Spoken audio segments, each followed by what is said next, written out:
remember clearly the day that I knew that he loved me. Just this sense of his love.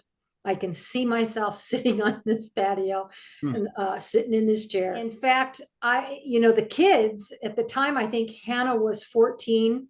Luke would have been 11 or something. Hannah came to me and said, Mom, can we go to church? I said, sure, you can go to church. I'm not going, but you can go.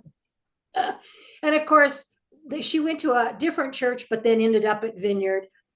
Through that, the Vineyard was planted down here, and Dan ended up on their board for years and didn't really have to monitor anything, but enjoyed the fellowship there.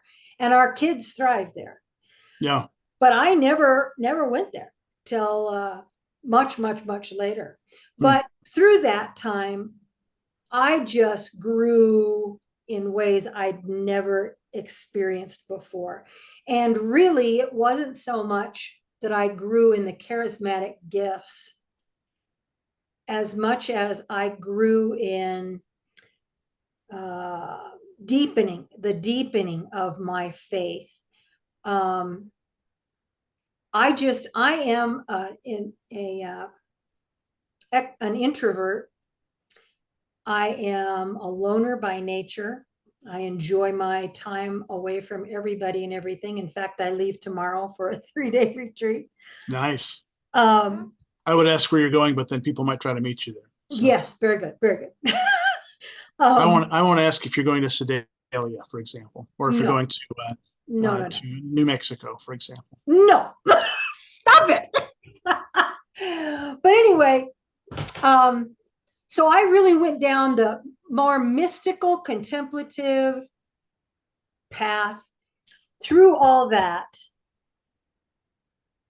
Dan and I really began to see how the two should be married, the charismatic and the contemplative life.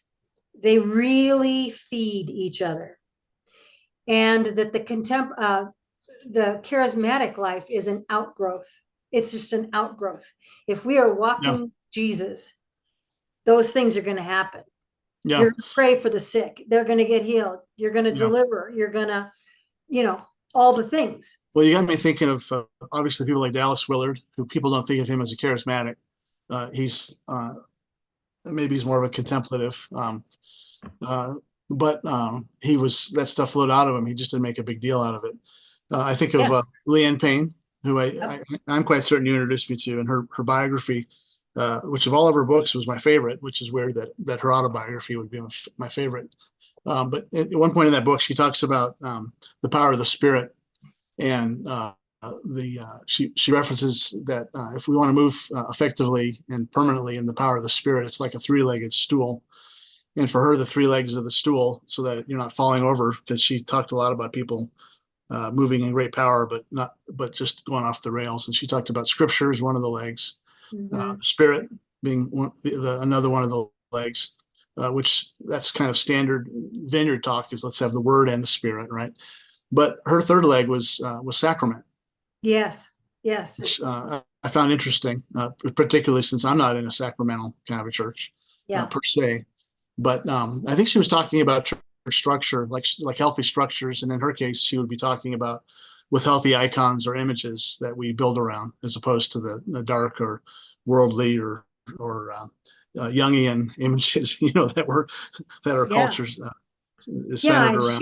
she had a huge impact on me. I think I liked reading her because she had the intellect, and Yeah, she was the whole package. She was just the whole yeah. package.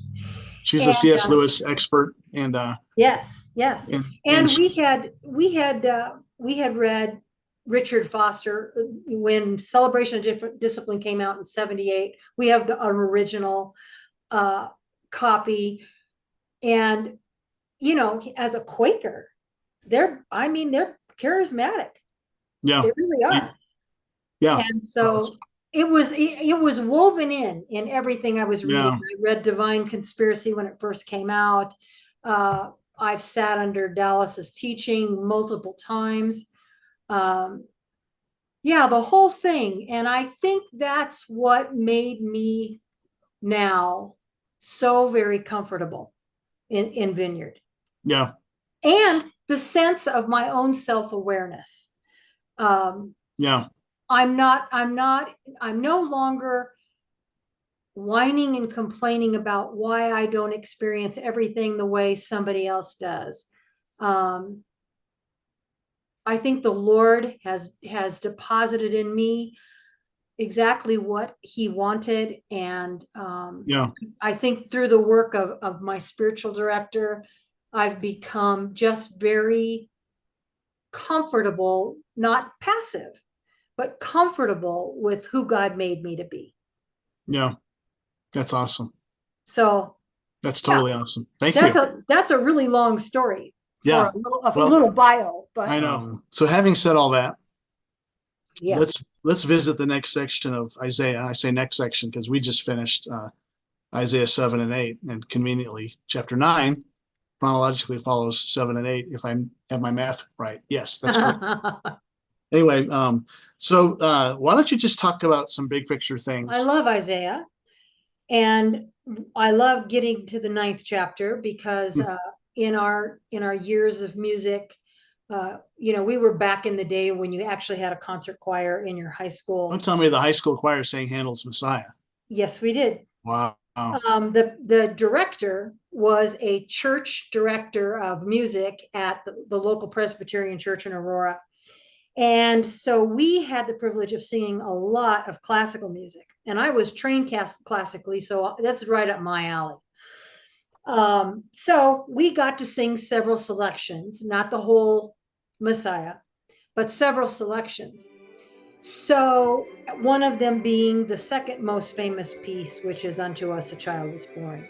The Hallelujah chorus being the most popular.